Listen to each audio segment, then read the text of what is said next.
Good morning students. Today we will start from page number 185. It also pays a double elegance. What in it? The novel, the elegance to time is imperative.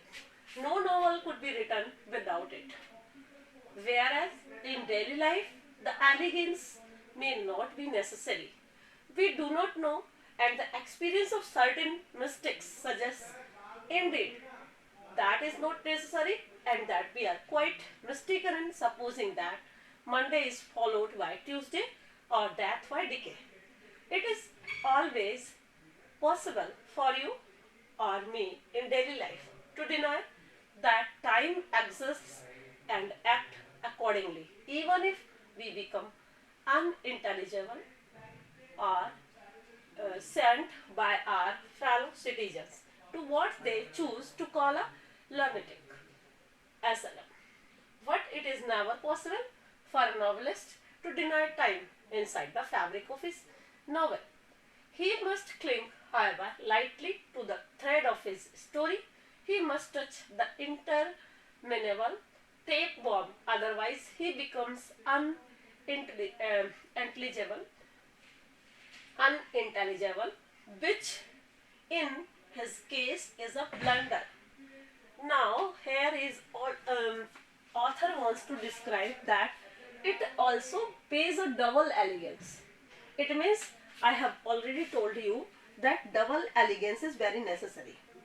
Clear? Double elegance it means आपको पहले ही बताया था time के लिए और time की कितनी ज्यादा इंपॉर्टेंस है ये आपको अच्छी तरह से पता है. Double allegiance of time. Okay, यानी डबल इंपॉर्टेंस है टाइम की. Next thing, but in it the novel the allegiance to time is imperative. Okay, but here the author wants to describe that allegiance in novel, allegiance to time is imperative. Imperative है, it means देखिए imperative का मतलब यहाँ पर क्या है. Imperative तो वैसे इंपेरेटिव सेंटेंसेस होते हैं, लेकिन यहाँ पर इमोशंस के लिए बोला है. ऑर्डर, एडवाइस, रिक्वेस्ट वाली इमोशंस जो होती हैं उनके लिए बताया है कि the allegiance to time is imperative, यानी कि according to emotions. Okay, then emotions के अकॉर्डिंग टाइम पीरियड को सेट किया जाता है. ओके, जैसे यंग एज में रोमांटिक और उसके बाद में ओल्ड एज में ज्यादा इमोशनल. तो हर जगह पर अलग अलग तरीके से इसको रिप्रेजेंट किया जाता है नॉवेल के अंदर. Okay, and no novel could be written without it, without allegiance and without imperative. imperative it means emotions. No novel can be written because of it is very important to express emotions in the novel. novel के अंदर क्या चीज important होती है? Emotions की expression. देखिए movie होती है, अगर उसमें इमोशंस की एक्सप्रेशन नहीं होती देन मूवी किसी को भी अच्छी नहीं लगती है. तो दैट इज वाई नॉवेल और मूवी एक जैसी होती हैं.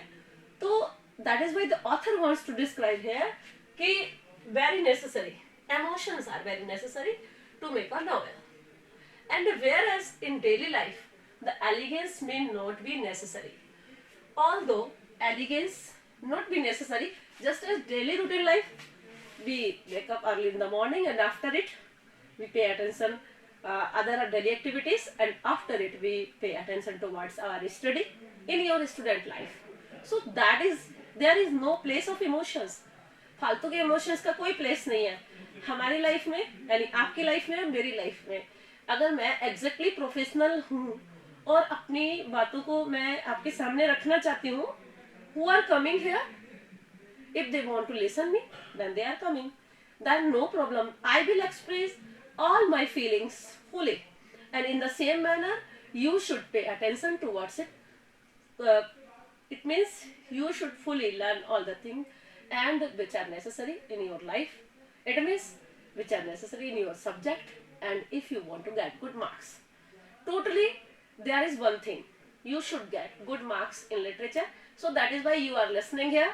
Okay, and who will listen, it means they will get good marks in future in 12th class also.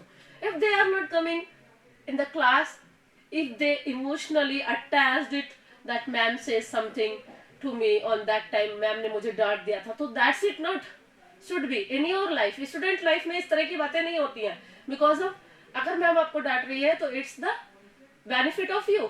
अगर मैं आपको कुछ कहती हूँ तो या 12th को कुछ कह रही हूँ, इट मीन्स उनका बेनिफिट के लिए मैं बात कर रही हूँ. That's right, there is no emotional attachment in it to you. Emotional attachment कहाँ जरूरी होता है? आपकी सिंपल जहां आगे जाकर आपका कोई लाइफ से उसका अटैचमेंट है, किसी व्यक्ति का आगे जाकर उसकी लाइफ उससे रिलेटेड है, देन. और अभी आपका सबसे इंपॉर्टेंट मोटो होना चाहिए study. So that is why whatever I am saying regarding for study only. Okay, so here is the example. मैं आपको एग्जाम्पल के अकॉर्डिंग बता रही हूँ ये बात कि आपको पढ़ना, आपकी और इमोशनल अटैचमेंट बिल्कुल अलग है, और इस समय केवल एक ही अटैचमेंट है टीचर से. आपका क्या अटैचमेंट है? Study only. One thing should be in the students life, only study. There is one purpose, to read the chapter and to write the question answer and to learn moral values and to learn everything which is there in literature chapters. Okay, so now next क्या है आपकी life में? We do not know and the experience of certain mystics suggest. देखिए, अगर we do not know, हम उन चीजों को जानते नहीं है, and the experience of certain mystics suggests. Just as the teacher gave you some mysterious examples, it means they are related with your life. You don't know the value of them. सब simple सी बात यह है कि अगर आपको उनकी value नहीं मालूम है, but they are suggested you, वो आपको बता रहे हैं, and the mystic things of life because of, अगर for example I want to say, if something wrong with me in students life and I haven't done everything very in systematic manner, just as I haven't made a plan for study, then I tell you that you should make a plan of study first of all, then you will get good marks. Okay, then आपको इस बात को, this is the mysterious thing, nobody will tell you. Okay, कि हमने किस तरह से time table नहीं बनाया था, तो that's why this was my fault of mine. Okay, and if you don't want to this fault, then you should study very well and you should make a plan. Okay, क्योंकि आपकी life के success के लिए I am saying this. Okay, so that's it. Mystic things, suggestions, सब चीजें आपको मिलेंगी. Next, indeed that it is not necessary and that we are quite mistaken in supposing that Monday is followed by Tuesday or that by decay. So now, in the experience of certain mystics, indeed that it is not necessary, कि ये चीजें कोई necessary नहीं है, and that we are quite mistaken in supposing that. If we will do mistake in it, supposing that कि Monday is followed by Tuesday or death by decay, it means it is very clear to you that Monday is followed by Tuesday. In the same manner, death is followed to decay. यानी death होगी तो उसके बाद विनाश, यानी वो व्यक्ति है ही नहीं इस दुनिया में, चाहे उससे रिलेटेड कितनी भी बातें कर लो. ठीक है ना? तो these are the things very clear to you. Nothing is mysterious thing in both of things. And next, it is always possible for you or me in daily life to deny that time exists and act accordingly, even if we become unintelligible and are sent by our fellow citizens. Now it is always possible for you or me in daily life to deny that. What to deny that? कि time exists and act accordingly. देखिए, nobody can deny the importance of time, क्योंकि time जो है वो बहुत ही important होता है. अभी आज का दिन it's very important for you because I am teaching this chapter according to my class.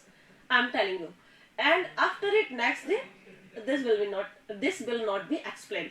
So what it means, today is also important in the same manner, other day is also important, and the relaxation on Sunday, so that is also important. Okay, the leisure time is very important for us, so that is why Sunday has given to you for relaxation. Okay, so now here what is, it is always possible for you or me in daily life. हमारी daily life में हम समय की importance को deny नहीं कर सकते, and that time exist and act accordingly. और उस समय जो एग्जिस्ट करते हैं और उसके अकॉर्डिंग ही एक्ट करते हैं, even if we become unintelligible and are sent by our fellow citizens to what they choose to call a lunatic asylum. अब वो क्या कह रहा है कि देखिए, ऑल्दो आदमी ये कहता है ना कि इन चीजों का जैसे कि पता है उसको, that time exist and act accordingly, वो टाइम के अकॉर्डिंग चलता है और सारी चीजों को एक्ट करता है उसी टाइम के अकॉर्डिंग। क्लियर? अब आगे क्या है, even if we become unintelligible, देखो चाहे हम अनइंटेलिजेंट हो, इट मीन्स हमारे अंदर उतनी एक्यूरेसी ना हो, विजडम ना हो, लेकिन अगर हम रेगुलर हैं तो वो मच बेटर है in the comparison of them who are intelligent. देखो बच्चे इंटेलिजेंट है, क्लास के अंदर नहीं आए, ठीक है, तो क्या होगा, उनका एक फॉल्ट होगा, that is the fault of them, कि अब वो कितने भी इंटेलिजेंट है लेकिन वो अपनी इंटेलिजेंसी को अंदर ही रख पाएंगे, और जो रेगुलर होगा he can win the game. समझ में आया? जो बच्चा इंटेलिजेंट नहीं भी होगा, कम इंटेलिजेंट होगा, लेकिन अगर क्लासेस में रेगुलर है, he can do much better in the comparison of those students who are intelligent। ये बात है, ठीक है ना? both will be compared with each other। अगर वो रेगुलर है, he can do each and everything perfectly, क्योंकि regularity is very must। okay, then next thing, but it is never possible for a novelist to deny time inside the fabric of his novel। देखिए अभी जैसे कि इसमें ये बताया गया है कि कई बार जैसे आप बच्चों ने छुट्टी ले लिया आज, ओके, अब ये तो उनकी छुट्टी लेना उनका चल जाएगा, they will think I will read this chapter next day, okay, but novelist can not think it, क्योंकि नॉवेलिस्ट जो लिखेगा ना वो सारी दुनिया में पढ़ा जाएगा। So that's why there is the importance of time.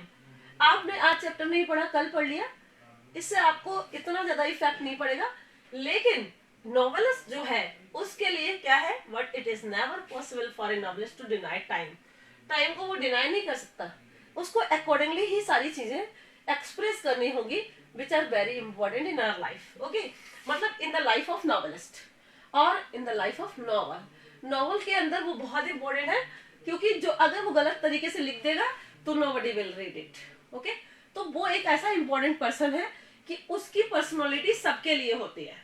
Okay, किसी एक पर्टिकुलर बंदे के लिए नहीं होती, किसी एक के लिए नहीं होती है, क्योंकि वो सारी उसकी पर्सनैलिटी सबके लिए होती है। Clear? So in the same manner inside the fabric his novel, उसके नॉवेल के ताने बाने में ही must cling however lightly to the thread of his story, क्योंकि वो बड़ी ही सावधानी के साथ, बड़ा कॉशियस मैनर से वो क्या करता है, स्टोरी के ताने बाने को बुनता है, थ्रेड को बुनता है, फैब्रिक बनाता है, कपड़ा बनाना, जैसे थ्रेड हम बुनते हैं और उसके बाद एक पूरा क्लॉथ बन जाता है। इन द सेम मैनर इसी तरह से एक नॉवेल भी होती है। नॉवेल में क्या होता है, बहुत सारी इंपॉर्टेंट चीजों का एक ताना बाना बुना जाता है, थ्रेड लगाया जाता है, उसके बाद वो कपड़े की तरह प्रिपेयर हो जाती है और एवरीबॉडी विल रीड इट, और सभी लोग इसको पढ़ते हैं। क्लियर?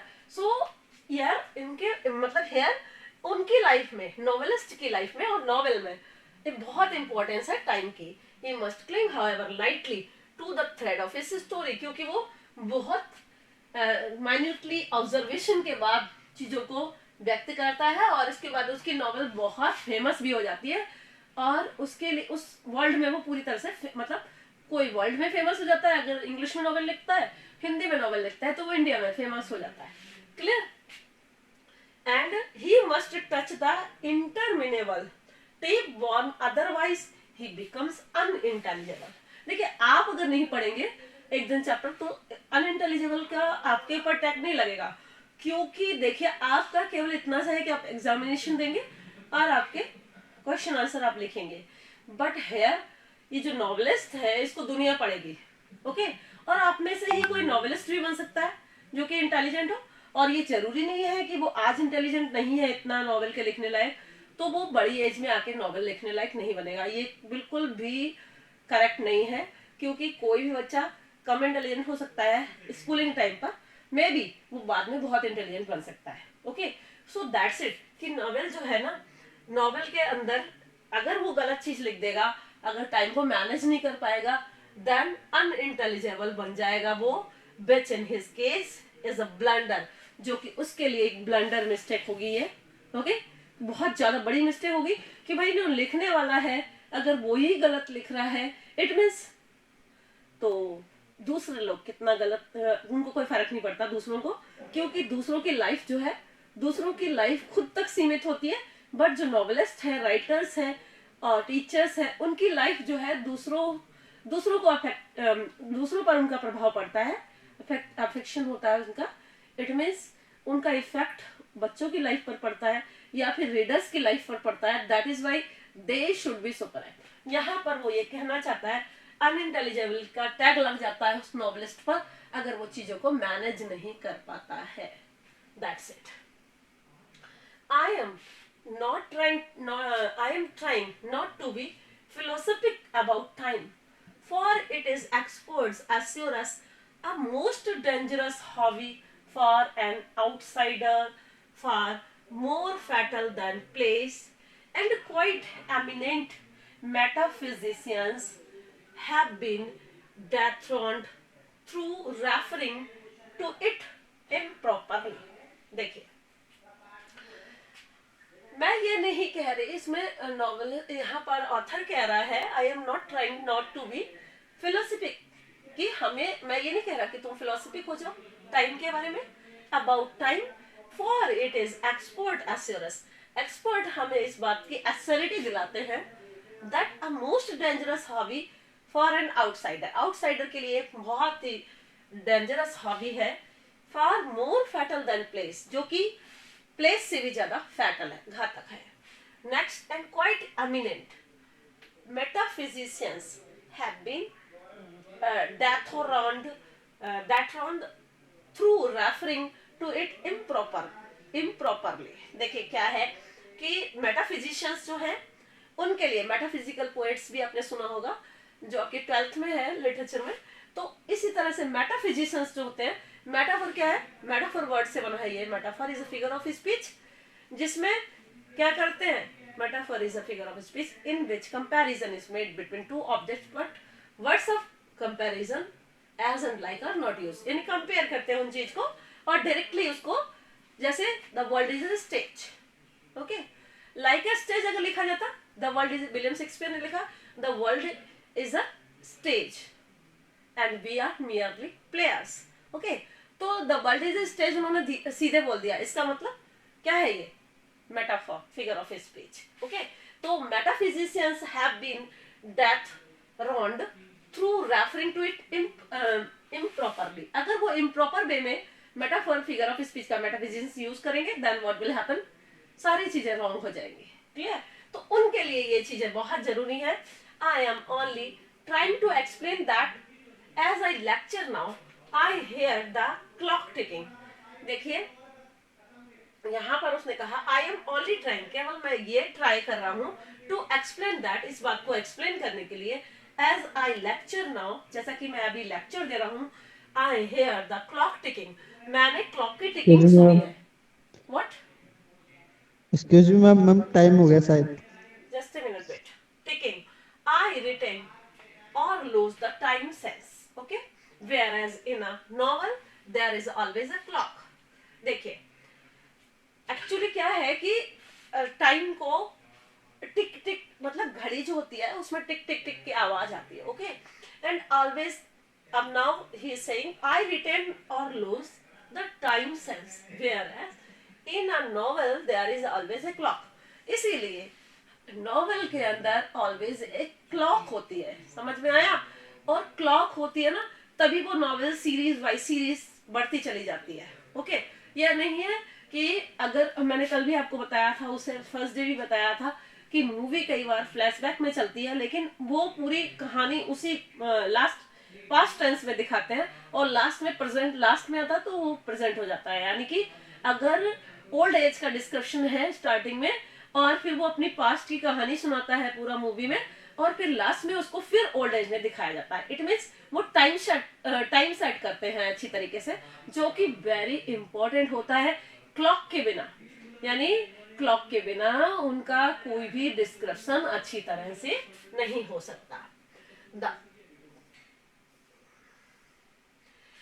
ऑथर में डिसलाइक द क्लॉक, कई ऑथर तो डिसलाइक करते हैं क्लॉक को, Emily Bronte is wuthering heights tried to hide hers. अपने आप को छिपाने की कोशिश करती है. Stern and Paston. सैंडी क्या कहते हैं? Turn it upside down. इसको अपसाइड डाउन कर देते हैं. And Marcel forest still more ingenious, okay, a recording for time, kept altering the hands so that his hero was at the same time entertaining a mistress to supper and playing ball. दोनों चीजें एक साथ दिखा दी उन्होंने.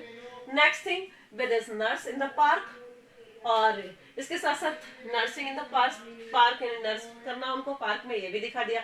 तो एक साथ बहुत सारी चीजें नहीं दिखाई जा सकती. All these devices are legitimate but none of them contravene our thesis. यानी कि सारी चीजें लेजिटिमेट होती हैं और टाइम पीरियड में, फिक्स टाइम पीरियड में कंप्लीट हो जाती हैं, but none of them contravene our thesis. The basis of a novel is a story and a story is a narrative of events in time sequence. और base क्या होता है novel का? एक स्टोरी जो कि टाइम सीक्वेंस पर depend करता है. Okay students, now the chapter is completed. Thank you. Have a nice day.